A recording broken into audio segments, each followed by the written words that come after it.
Well, good evening.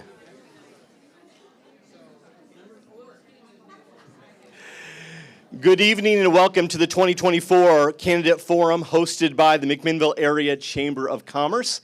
My name is John Olson, and it is my pleasure to be the president and CEO of the McMinnville Area Chamber of Commerce. And we are so honored to have you all here tonight at Oregon Mutual Insurance. We do want to thank our host, Oregon Mutual Insurance, for having us tonight in their space. We also want to thank McMinnville Community Media for recording and broadcasting this event as well.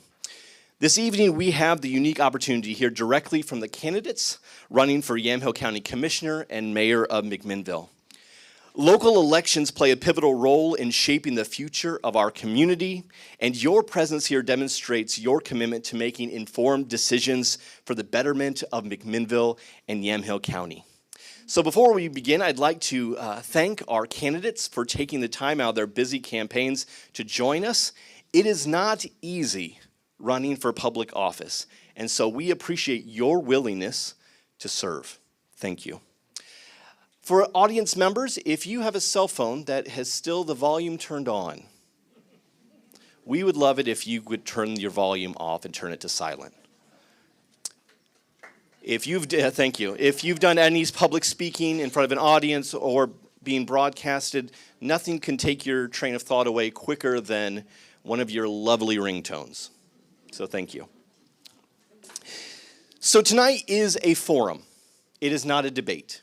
And so with this forum, there are a set of rules that I want to make sure that you're aware of as we begin tonight. One is that all candidates will be treated equally and respectfully, and we expect the same from each candidate. The order of response will rotate back and forth from each candidate to the other as we go through our questions, and that was decided by a coin toss. Each candidate will have 2 minutes to answer their question, and we will be watching their time so that we can get out of here on time tonight. No applause? Okay. Yes, thank you. Thank you. Derogatory comments or personal attacks on other candidates are not allowed. In this occurrence, we will interrupt and ask the candidate to return to answering the question. There will be no rebuttals and no candidate questions to the other candidate. The audience. We would ask that the audience would please refrain from disruptive behavior, such as cheering or jeering. We are here to listen respectfully to all the candidates. Anyone violating this will be escorted out. Thank you. Thank you for being here. Thank you for adhering to these guidelines, which help ensure a fair and informative discussion. That's why we're here tonight. Now, without further delay, let's welcome our candidates. In alphabetical order, for Yamhill County Commissioner, Lindsay Burschauer.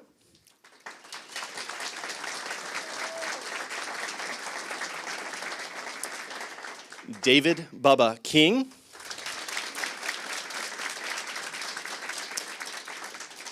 For Mayor McMinnville, Kim Morris.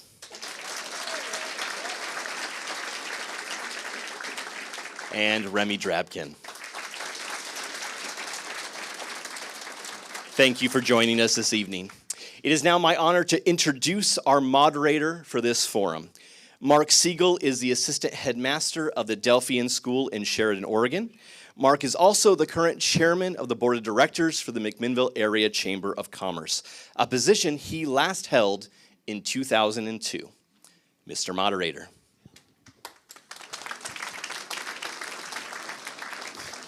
Good evening, and thank you. Thank you for the honor of moderating the candidate forum, and thank you to the candidates for attending and for your service to our community. Tonight we'll begin with the candidates for Yamhill County Commission, Lindsay Burschauer and David Bubba King.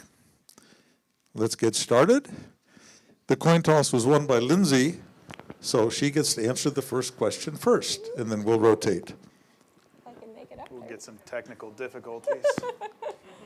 Oh my goodness.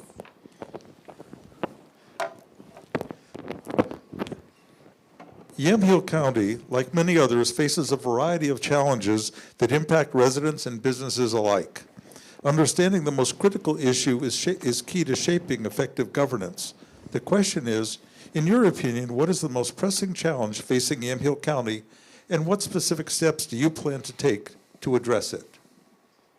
Thank you. I want to make sure I'm good because I dropped my microphone. We're good? Okay. Well, first of all, I'm... Sorry? Okay. Speak louder? All right. I'm Yamhill County Commissioner Lindsay Burschauer. If I haven't had the pleasure of meeting you, welcome. And I want to thank the Chamber. As a business owner for almost 15 years and a member of the McMinnville Chamber, I never hesitated to write the check for my membership for this chamber because they were so aggressive in educating their members on what was going on in the state of Oregon. So I really appreciate their leadership on that, and such a good value for the quality that you get out of this group. And thank you for attending. This is a really tough election, and I want to give a quick shout out to not only all three of the folks up here with me. Remy has been an incumbent with me during some very difficult times as an elected leader, and then you have two candidates who put their names on the ballot, and it takes a lot to do that, right? It's you're stepping away from being on social media and complaining about things, and you're actually putting your name on a ballot and saying, I can be part of the solution, and that's not easy to do. You face a lot of criticism when you do that. So I just want to thank Bubba and Kim for being willing to do that. The question was, what's the most pressing issue? For the county, I believe the most pressing issue is our drug and alcohol addiction crisis. And we have been a leader. We are one of 10 counties in the state to implement a deflection program, which means that we are trying to keep people out of incarceration and funnel them into treatment.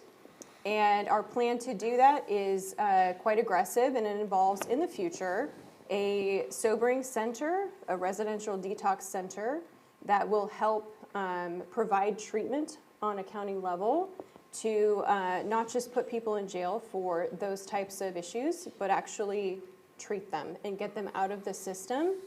And we see how that impacts our county when it comes to crime and homelessness and all of these different things. So my time is up. Thank you. Thank you.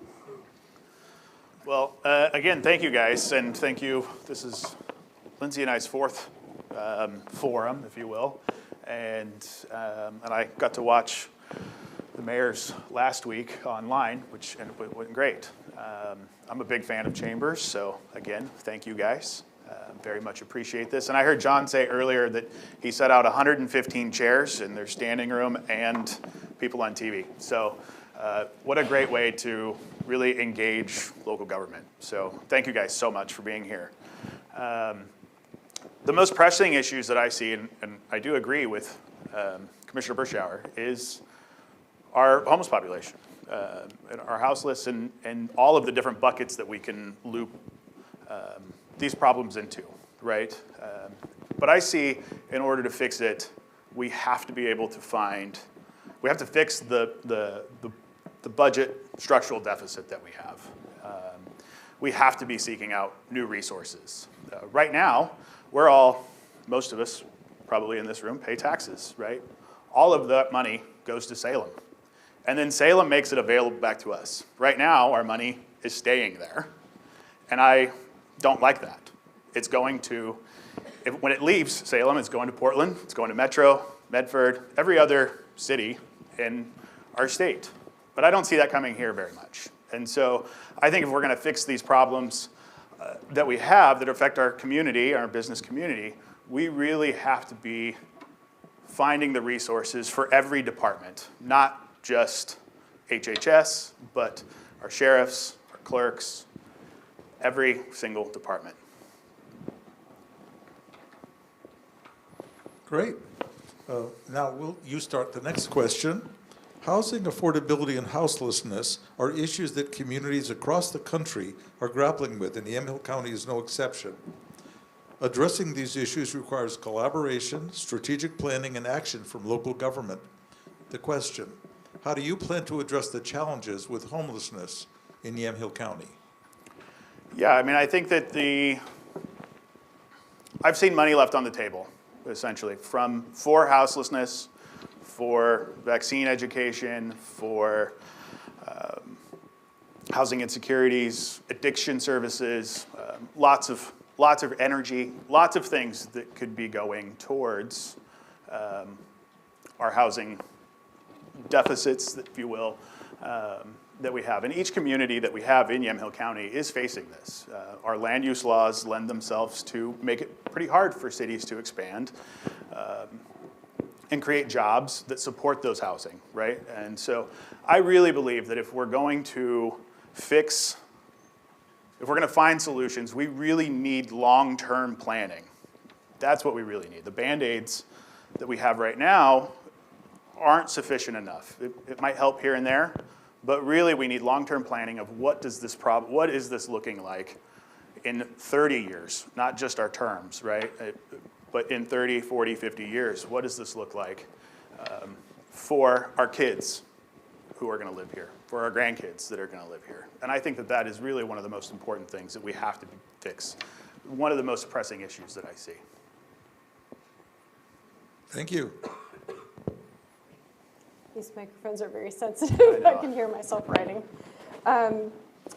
The County Board of Commissioners has approved hundreds of millions of dollars in grants. And I'm actually compiling that number. I think it will shock a lot of people. The number of dollars that we have approved. Health and Human Services alone constitutes about $76 million in grants. They're predominantly funded by the state in grants. When it comes to housing, we just attended the grand opening, the groundbreaking for Stratus Village. This is a low-income housing complex in the city of McMinnville.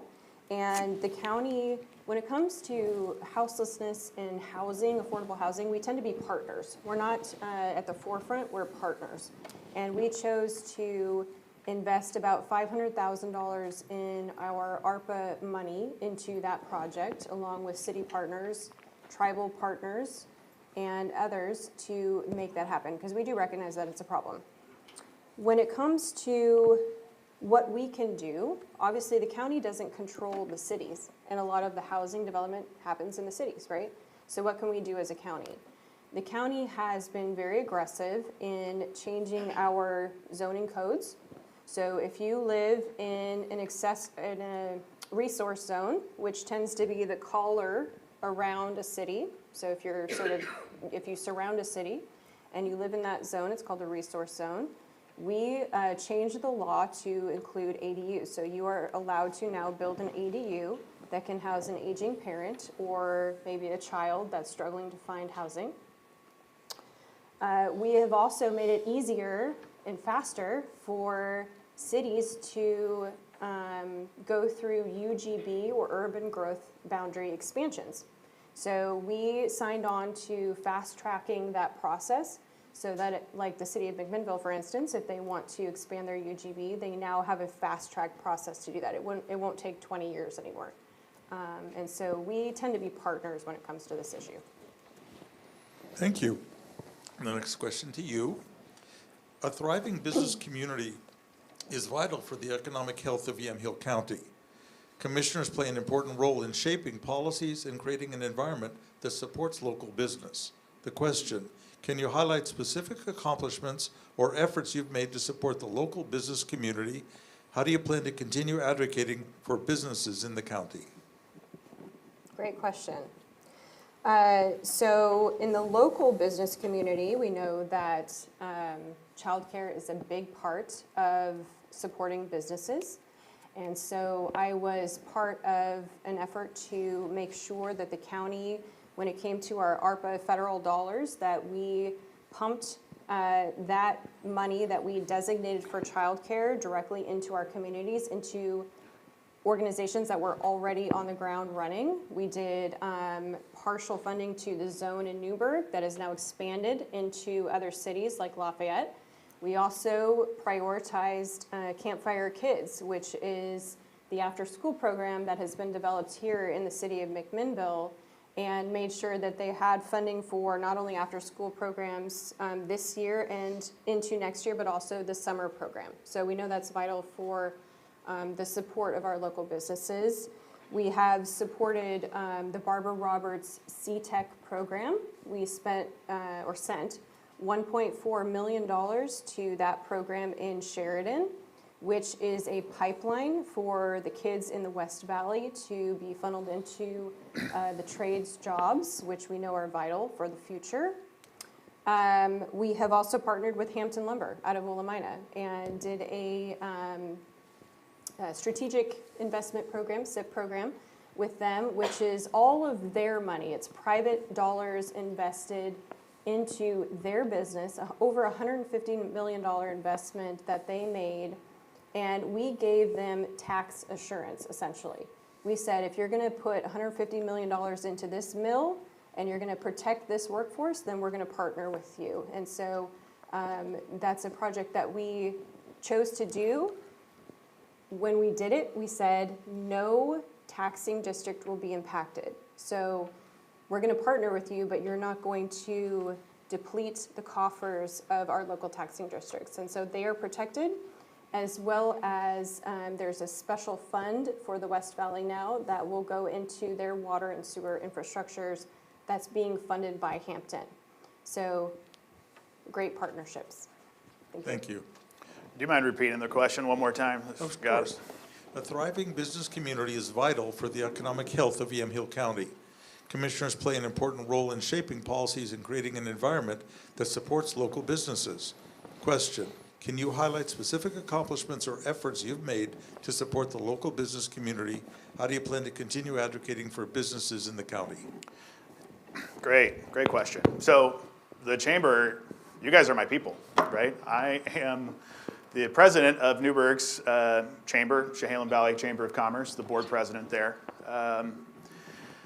Now, when I was recruited to be on that board, and I didn't know much about what the chamber did at the time, if I'm being perfectly honest with you guys. And it took me about a year, and as I was approaching my presidency, that I finally just decided this is what we're gonna do, right? We're gonna advocate for businesses, for economic development, and lobby local government.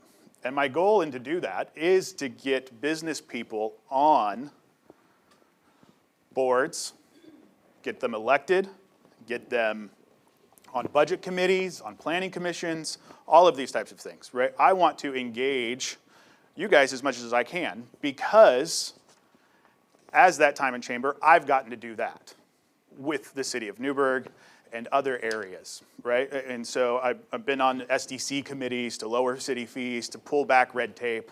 And I've gotten the chance to work with the city quite a bit, right? And advocate for our business community and our downtown, right? One of my most favorite things that I've gotten to do in that time of advocating and learning about our business community, right? 'Cause I'm a farmer, but I don't know a lot about every business. But Tiger Manufacturing in Newburgh is really one of my most favorite programs that I've seen. And one thing that Commissioner Berschauer talked about is creating trades for kids to be able to leave high school with and step into a real job. And so what these guys have done is they've teamed with a local manufacturer to train these kids at school. They get paid while they're at school. It's a class, it's a college credit. And then when they leave, they can get a job with this manufacturer, ARE Manufacturing. So those are the types of solutions that I want to find. Great. Yours is the next question. Public safety and emergency services. Public safety is one of the core responsibilities of county government. Ensuring that emergency services are well-funded, accessible, and effective is crucial for the well-being of all residents. The question: what role do you see the county government playing in ensuring public safety and providing adequate emergency services? Are there any areas where you would push for improvement or reform? Well, like I said, I believe that our budget is pretty close, right? Is almost there. One area that I would push for, I heard our Sheriff Sam Elliott speak about having minimum staff at our jail, right? And so when a corrections officer or a deputy need to take a day off, they have to mandatory somebody, and that's time and a half. As business people, we know that that gets expensive very quickly, and it's important that they do take this time. So I would love to find ways to help our sheriff to recruit more staff for the jail services, because I know and I heard him say that we've spent more this year than any other year in those mandatory shifts. So I see that as being a really big problem that needs a solution, and I'm sure the commissioners are working on that now. The other thing that I see is that we have to start treating HHS like a frontline worker. With the fallout of 110 and the implement of 4002, I see if we're going to address these emergency services and what happens just right down here, or all around where we're at, of adult behavioral services and addiction services and just behavioral problems, we have to be able to use HHS and treat them the same as our fire department, our sheriff, and treat them like frontline workers. Thank you. So you get to, sorry. Do you want me to repeat it? Or? It's regarding public safety. I think I'm good. Yes. So our sheriff's department is our second largest department, but there's a big difference. HHS is our largest department. They are predominantly funded by grants by the state. The sheriff's department is funded by our general fund, which is your property tax dollars. So when we talk about a limited set of funds or limited revenue, we are literally balancing investing in public safety versus the other functions of the county. So when we have to make these tough decisions during budget season, we are literally balancing the needs of the sheriff's department against the other functions of the county. We have chosen to prioritize public safety. We made some very tough decisions in the last budget cycle where we shifted money internally to be able to cover necessary not only needs in the patrol budget in the sheriff's department, but also for dog control and for our jail needs. We have funded things like body cameras. We have looked at grants to bring in grants to fund equipment needs. We are looking at partnerships with ODOT to fund deputies that literally focus on DUI enforcement, because we know that's a big problem in our county. So we're constantly looking for ways to help supplement the sheriff's department because, as I said, they are funded by general fund dollars, which is pretty limited. The county, I think every taxing entity sort of banks on 3% increase, right? Your taxes go up 3% a year. We sort of look at 4 to 4.5%. And if the expenses exceed that revenue, we have to start looking internally for funds, and we do that. And we have made the decision to prioritize public safety every time. Thank you. Now to you. Health and Human Services play a significant role in supporting vulnerable populations and improving the overall quality of life for county residents. Balancing funding and ensuring that these services meet community needs is a critical responsibility of the Commission. Question: what is your stance on funding for Health and Human Services in the county? What direction and a role should the Commission have with regard to this department? As I said, we play a critical role. So Health and Human Services is predominantly funded by grants from the state, from OHA. They have a roughly $76 million budget to service 108,000 people, right? We are the local public health authority. And so in the past 4 years, we've seen that play out in terms of COVID and the impacts of COVID. And we were the front line of defense for that. We were the ones who were providing services. And we wanted to make sure that we were supporting our Health and Human Services departments. So we looked at ways to bring in additional dollars to help support our teams. We did recruitment and retention bonuses. We did various things that helped boost the team. But we also said that so long as you work in Yamhill County, you are not going to be subject to any mandates by the state. We face this a lot where we have these unfunded mandates by the state. We have mandates that in terms of policy, we wouldn't necessarily agree with. And we drew a line and we said, nobody in this county is losing their job for a personal medical decision, full stop. And no one did. And so when it comes to prioritizing public health, we certainly do so. I don't know that we have turned down many grants in terms of funding the department, but we're also looking at how we integrate our largest department into the functions of the county in other ways. So my opponent mentioned the COS teams, those are the crisis response teams. We have expanded those. They are now helping our sheriff's department, law enforcement team in responding to mental health calls and making sure that our deputies, who are not necessarily trained to deal with mental health issues, they're coming alongside and they are helping provide the greatest level of service that we can to the folks who live here in the county. Thank you. So, obviously, I've already talked about this about 3 times, almost every question so far, and it's something that I've campaigned on quite a bit. And I believe that we can do more, is where I'll start. I believe that we can support HHS in bigger ways, and really enable them to do their best work, right? I'm not a doctor, I'm not a professional in this realm, right? I think we have a very talented team, the department head, Lindsay Manfred, and her managers and staff below them. I've spent a lot of time with them. Not necessarily the managers, but just the people that work in HHS. And I can see that they need support.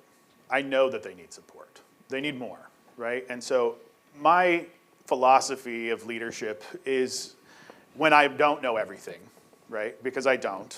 I'll be honest with you guys here again. That I don't know Health and Human Family Services as much as I can, right? So my philosophy is when I'm their leader, when I'm elected, is to enable them to do their best work. And I believe that that will play through in law enforcement as well, is to enable the heads of these departments, especially our biggest ones, to do their best work. And so how do I help get you resources? What do you need? The county recently eliminated one of the grant writers' positions. I feel like that needs to come back. I feel like we need to enable them to do their best work. And so I will work as hard as I can to help them and support them, to change the culture that's there, to support them as best as I can. Great. We have our last question. Yes. Every leader brings their own vision for the future, and it's important to understand how you, as a candidate, envision Yamhill County evolving over the long term. Question: what is your long-term vision for Yamhill County, and how will you achieve it during your term as commissioner? Yeah, I've had to spend a lot of time thinking about this. It's a bit of a personal question, right? Because I try to spend a lot of time listening to what's important to voters, right? And where's the campaign going to go? But when I reflect on my own opinions of vision of what I want Yamhill County to be, some of that long-term planning that we have, I want a county that is livable. I think that right now we have a lot of bedroom communities, right? And so I really want to create a place to where we don't have to commute to Salem or Portland or Hillsborough, right? But there are businesses here that have living wage jobs that people can raise their families in, that they can afford homes, and that they can afford their water bill, right? And because most of these cities are going to have to replace their water infrastructure here very soon. So how do we create this, right? And I think that really is partnering with places like the Chamber and identifying and having these long-term economic development plan of, again, what does Yamhill County look like in 30, 40, 50 years? My kids are 6th generation to live here. I want them to want to live here. But in order for that to happen, they need those things that I'm talking about. They need a place to live, they need a place to work, and they need things to do with their families. So that is my priority. That's how I'm going to help do that is I'm gonna partner with as many people that are willing to work with me to try to build a livable community. Right. Yamhill County has been a respite for many families, and that started 4 years ago when I took office during COVID. We had families who were escaping the metro region who said, we see you, we hear you, we see that you are trying to protect families and jobs and people in the healthcare industry, and we are literally moving our family here because of you. And we are very proud of that.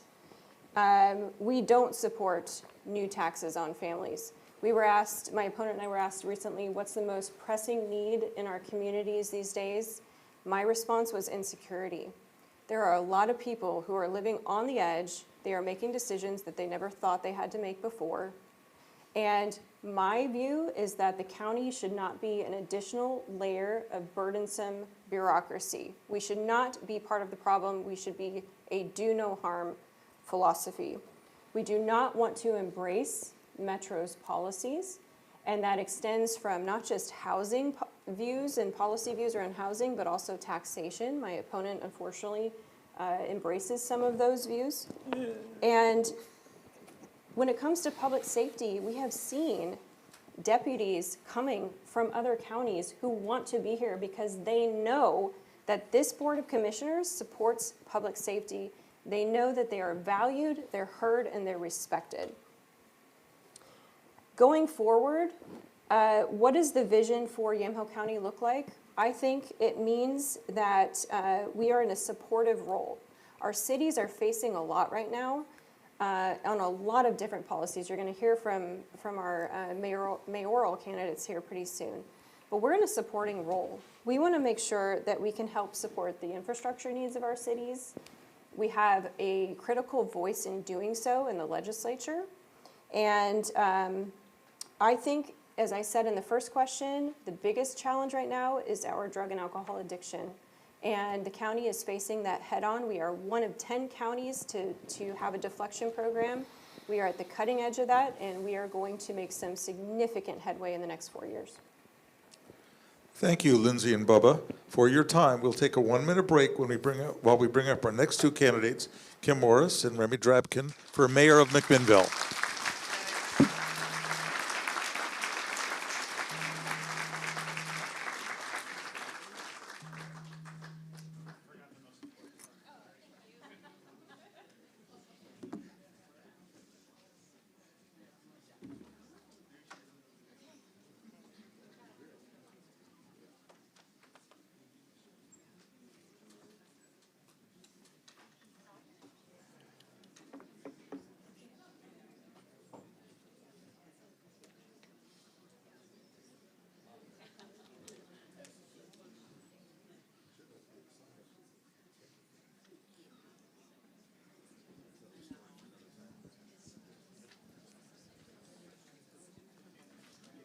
Next week.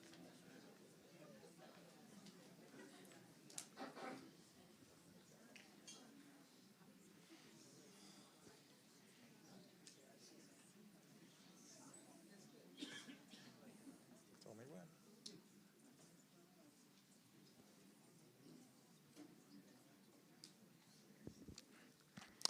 when. The coin toss was won by Kim, so she will start with answering the first question. McMinnville's challenges and opportunities. McMinnville is a dynamic and growing community, but with growth comes both challenges and opportunities. As the city continues to evolve, leadership will play a critical role in addressing these issues while seizing opportunities that benefit the community. Question: in your view, what are the biggest challenges and opportunities for McMinnville over the next few years? How do you plan to address them? I think the biggest challenges are going to be crime, mental health, and drugs, which play a part in the first two. What we need to do that, we need to make sure that our law enforcement is fully funded. We need to make sure they have the tools they need to protect the community and keep the community safe. We need to also work with Yamhill County on mental health and make sure that's available. I would like to have more people out on the streets to go to the people that are on the streets and find out what they truly need instead of anticipating that they're going to come to us. That just doesn't always happen. There's hopefully good plans for the Navigation Center that's going to open. I talked to YCAP today. We still don't have a date. But let's hope that that helps with the crime and the people that need help. But if we deal with crime and we do hold people accountable, we can't enable the people that are out there being criminals. And if we can take care of those, then we're going to be able to actually notice the ones that are homeless that need our assistance. And there are a lot of invisible homeless people, so the people that are living in someone's back room that are on a sofa. Those are the ones that we don't see, and hopefully we can have the funds if we hold people accountable that are hurting our community. And crime is absolutely hurting our community and our businesses right now. And I think that's a big challenge. Opportunities, the people in this community. We have a lot of things that we can do. We have partnerships with MEDP, MIP. We have things that we can be doing, Innovation Center, a lot happening, but we need the people in this community to work together as partnerships to make this happen. And we have great people in this community. I can look out and see a lot of you in this room, and we can work together to make those goals happen. And the opportunity and the thing that we need to remember is we are a community and the people are the most important. Thank you. Thank you. Is my mic working okay? Yeah? Thank you. This is a great question. I think the two issues that most clearly face McMinnville today are really childcare and housing, and the two interplay constantly. And then they affect our ability to have good, strong economic development. And so as we look at this kind of large two-tiered problem that really is affecting every single one of our residents, we have to take an approach that is both outside the box a little bit at times, and also really focus on what we can do that's available to us right now that can start making an impact. So when it comes to childcare, when I took this office 2 years ago, one of the first things that I did was assemble a childcare roundtable. I invited Health and Human Services, McMinnville Parks and Recreation, Head Start of Yamhill County, Campfire Columbia, Children's Institute, all to sit around a table and talk about how we could identify gaps in service and start addressing them. The result of that one meeting was we found an additional scholarship for 76 students.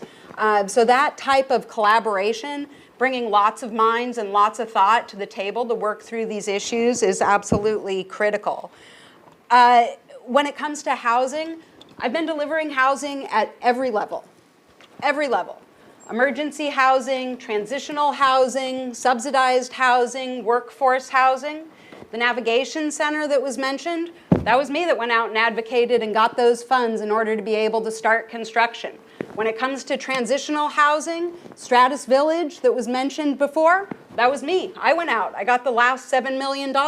I facilitated the relationship with the Confederated Tribes of Grand Ronde because that's a relationship I've been facilitating and collaborating on for years.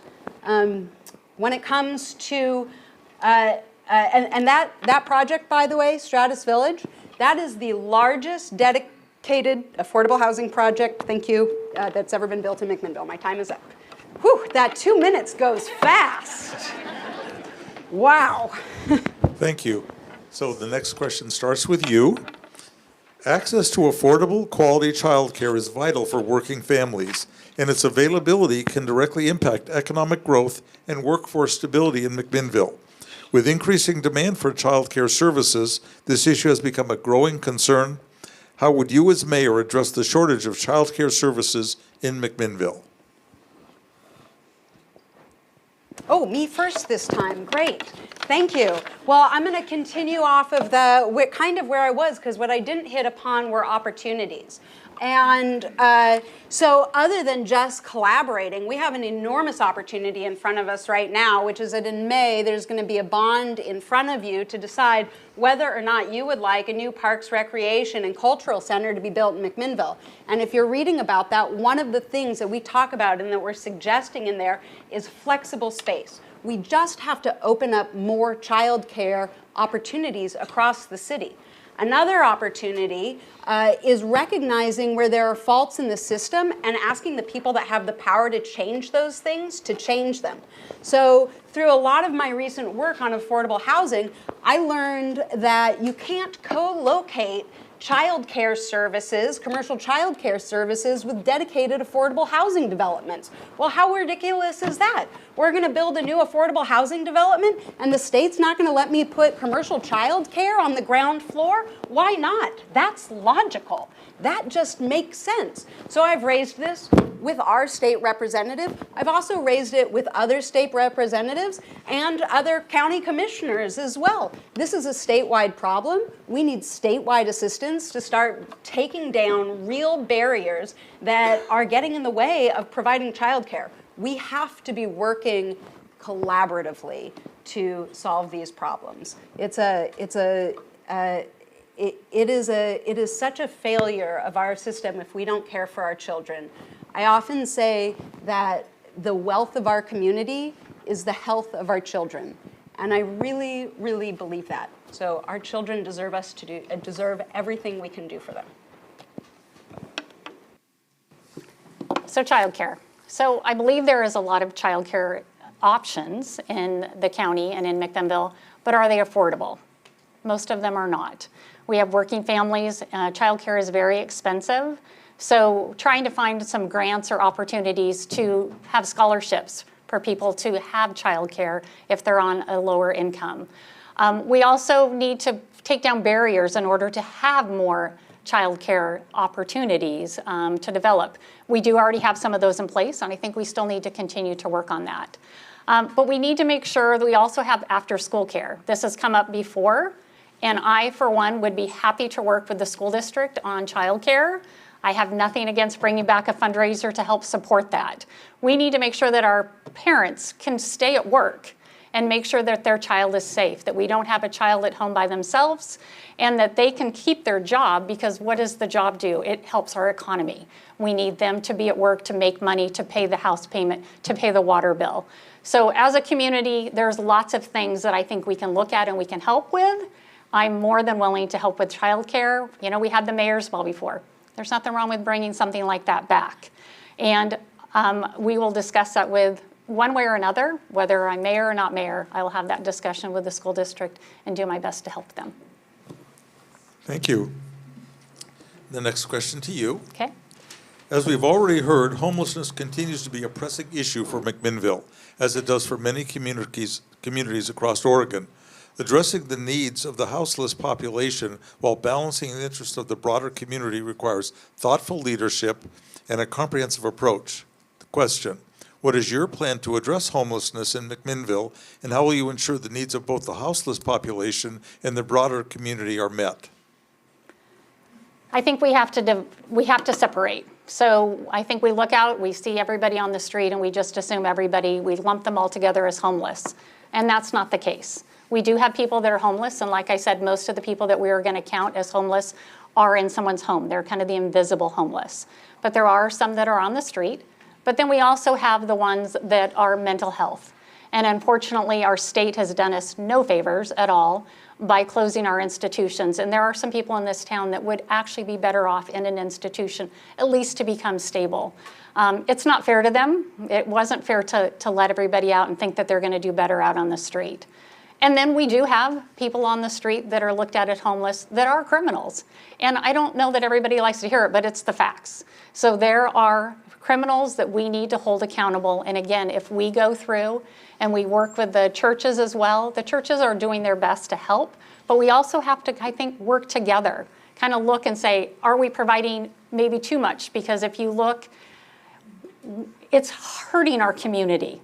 So we need to help them, but not enable them. We have to have rules. We have to have someone to have a buy-in. It's kind of like that carrot and a stick. We want to help you, But we're not, if we enable you, we're just making you sicker. We're leading you to the bad road. And I'm not willing to do that. I want to help someone, not allow them to stay sick. Thank you. Some of you will have heard me say before that homelessness is a multi-systems failure, and it will take a multi-systems approach. That means your county, your city, your state, and your federal government, along with your faith-based organizations, your nonprofits, and you. We all have to be addressing this issue together. I just want to take a moment and acknowledge that when we're talking about our houseless population, we are talking about our community. We know that many, many people in our community that are houseless are from our community.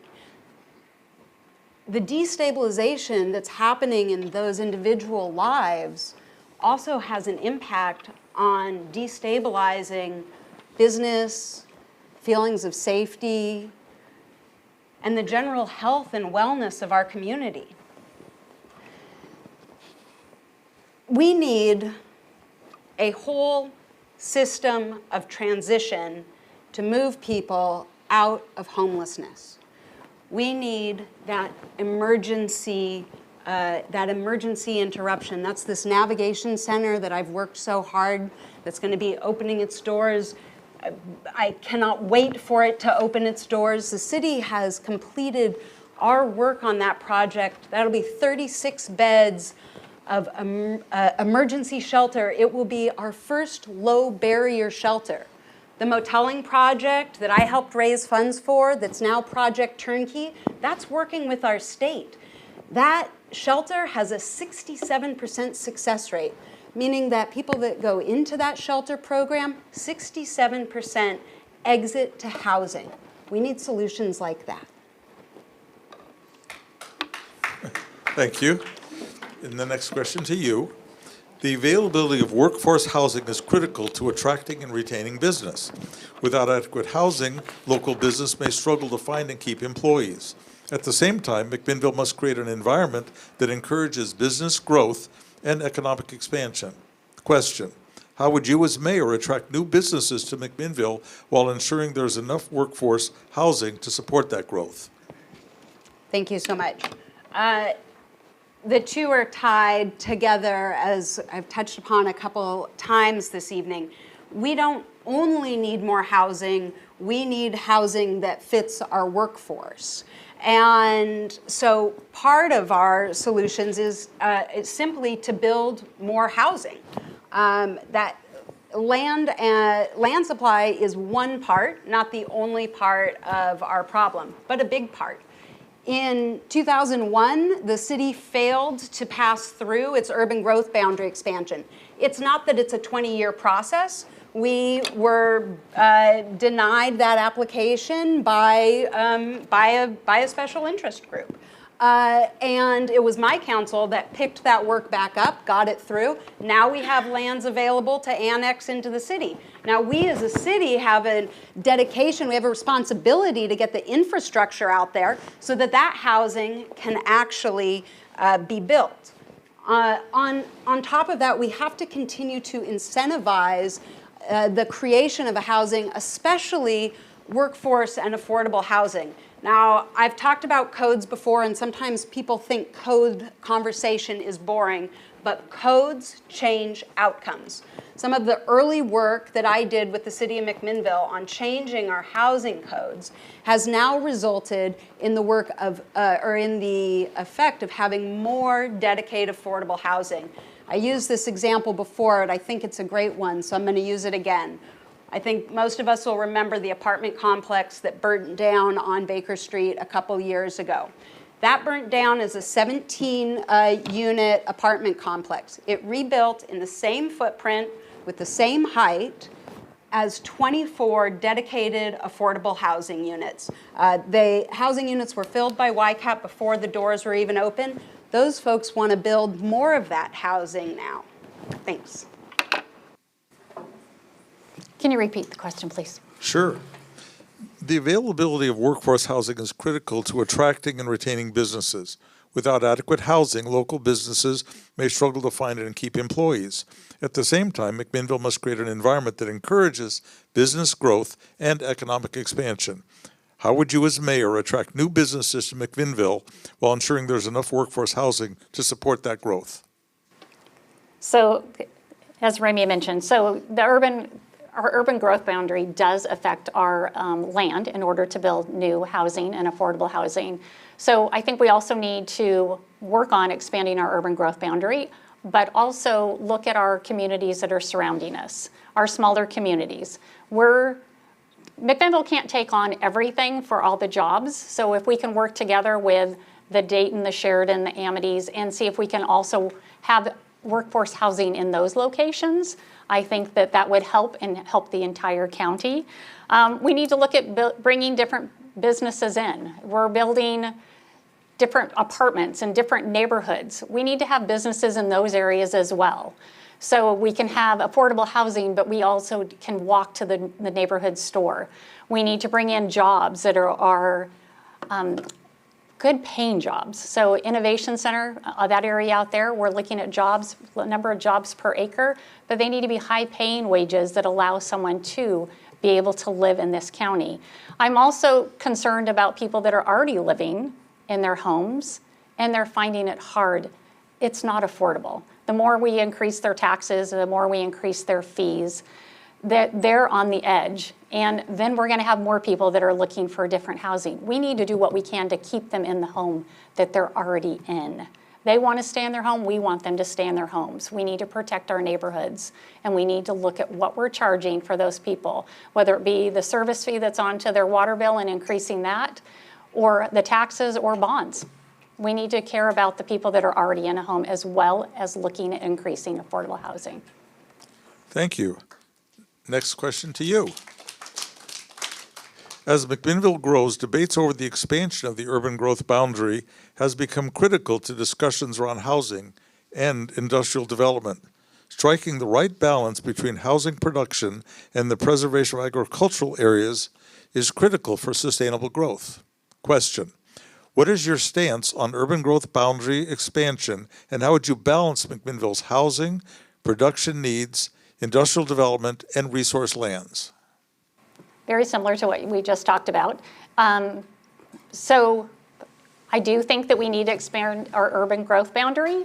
We need more commercial land. We have lots of businesses, small businesses that we need to bring in, and we have nowhere for them to go.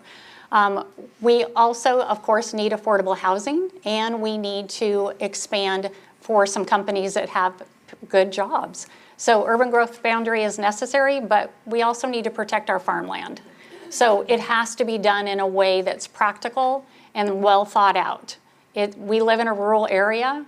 We're surrounded by country. I don't know about you guys, but I love it here.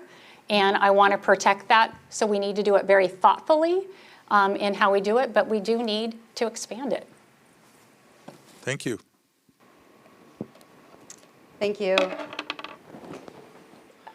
So picking up at my council picked up our failed urban growth boundary expansion from 20 years ago and got it across the finish line. Well, we still have others that don't want this to go through exactly in the way that it's formatted right now. So tomorrow I'm going to be heading off to Salem to go testify to LCDC, which is the overseeing commission that will make decisions about our UGB expansion. So do I think we need to expand our UGB? Yes, I do. Do we need to protect our farmland? Yes, I'm a farmer. I'm a small business owner and a farmer. I absolutely need to be able to grow my crop and sell my product in order to live my life. Those two things can happen simultaneously. They don't have to be mutually exclusive. You know, in our failed UGB expansion, one of the effects that we saw was in 2010, the city essentially ran out of buildable land. And how do we know that? Well, you can look at the number of our building permits.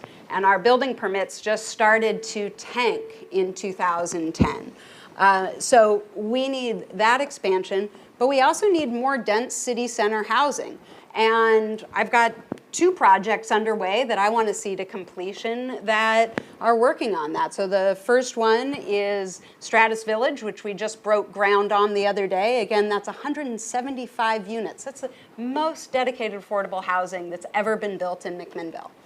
And then we have the Northwest Rubber site, which is 3 acres in the city center that the city has purchased, and we've been very clear. The right developer will be bringing in mixed income housing and commercial. The only project that's going to go through there is going to have housing and commercial opportunities, and that will be the most dense city center housing that's ever been constructed in McMinnville. So we need to, again, continue to invest in our infrastructure to be able to support that. One thing we recognized when we started this Northwest Rubber site is that about a half mile down the road, the sewer line goes from a 48-inch pipe to 2 24-inch pipes. That's not the same capacity. And so we're working right now with the federal government to try to get monies in. We're investing city dollars, and we're looking for matches to do a dig once, upgrade the infrastructure, and unlock housing for the whole Northeast Gateway District. Thank you. The last question, and it starts with you. As a mayoral candidate, it is important to have a clear and compelling vision for the future of McMinnville. Residents want to know where you see the city going and what initiatives you'll prioritize. Question: what is your long-term vision for McMinnville, and what steps will you take as mayor to achieve that vision? Additionally, what accomplishments are you most proud of that demonstrate your ability to lead the city forward? Thank you. I'm going to start with some accomplishments because I keep getting through these questions and leaving off a lot of the work that I've done already at the end. So the Northwest Rubber site, I was able to bring in a whole resource team to help carry out the city's plans that were started back in 2011. We've had more interest in that development from more development teams than have ever been interested in any project in the city before. We had 8 proposals, and we're narrowing that down. I'm also exceptionally proud of the work that I did with the state. Historically, the city may have benefited from state funds or may have benefited from federal funds, but not because the mayor and the leadership was actively going after it. I started that as soon as I took on this job. I met once a week with our state representative's office for about the last year and a half. The city of McMinnville used vacancy savings to hire a lobbyist to carry forward the bill that she was championing. That bill, Housing Oregon's Workforce, which me and my team have been a dedicated part of working on and developing for the last year and a half, well, it's bringing workforce housing in, but it's unlocking 392 lots that were approved for development in 2007. Imagine where our housing issues, how they would be different if we had had 400 more homes that were built nearly 20 years ago. So a continued dedication to bringing in adequate housing and adequate housing at a variety of income levels while fixing the infrastructure to support that is key. The other thing is we need to give you the services that we all want. I want clean parks. I want streets that don't have potholes. I don't want to trip when I'm walking down 3rd Street because it's a roller coaster. We have to support the infrastructure improvements to support our community, and we need to work collaboratively and regionally to do so. Thank you. So I'm going to start with what I've accomplished. So number one, I've been part of McMinnville my entire life, part of the chamber for over 36 years, and work well with businesses in McMinnville and citizens. Started the McMinnville Community Task Force almost a couple years ago, and I'm very proud of what that has accomplished. So we've accomplished educating our citizens as to what to do if you need help, who to call, when to call, where to go for services. I talk to the people that are on the streets and talk to make sure that they know where to go as well. We got ordinances that changed the camping, which in turn made the pack mentality that's been out at Marsh Lane and the issues with, we had gunfire out there, we had lots of drugs out there, we have lots of issues. We helped take care of that because we brought it to the city council and got that changed. We also got a 250 feet barrier around our schools to protect our children, because the children are very important. What I want in my vision is I want to continue to get money, and I appreciate money has been given to the city, but Ron Noble is a lot to do with that and our legislators. The money came from ARPA, and the money came because of COVID and other grants, and it's received by the city.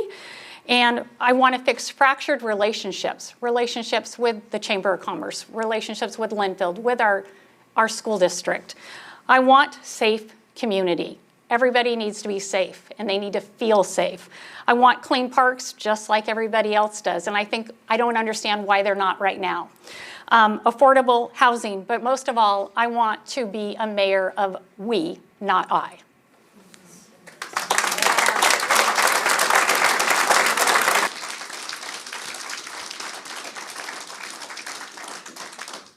Thank you, Kim and Remy, for your time, and thank you to all of the candidates that joined us this evening. We appreciate your willingness to serve our community as an elected leader. We wish you all the best in your candidacy.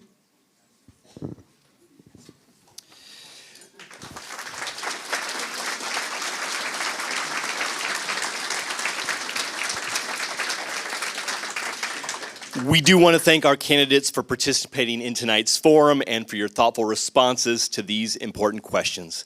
Your willingness to engage with the community and to offer your vision for the future of Yamhill County and for McMinnville is greatly appreciated. I'd also like to extend a heartfelt thanks to you, our audience, for being here, for your interest in local government, and for taking an active role in the democratic process.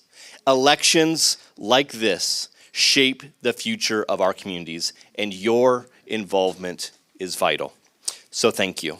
And finally, I want to thank Oregon Mutual Insurance for hosting us this evening. They have been a gracious host, not only giving us a space, but dedicating employee time to making sure that this forum happens well and efficiently. And so thank you to the employees of Oregon Mutual Insurance. Can you give them a hand, please?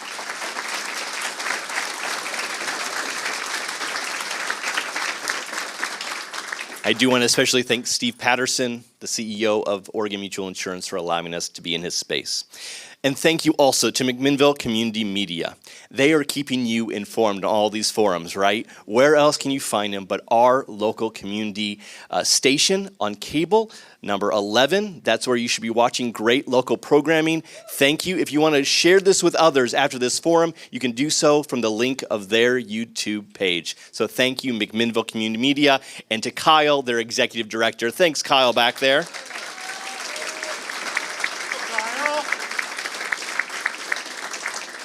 We encourage everyone to stay informed and to participate, but ultimately also to vote in the upcoming election. So good luck to all of our candidates, and to thank you again for your time and commitment to serving our community. Have a great evening, everyone.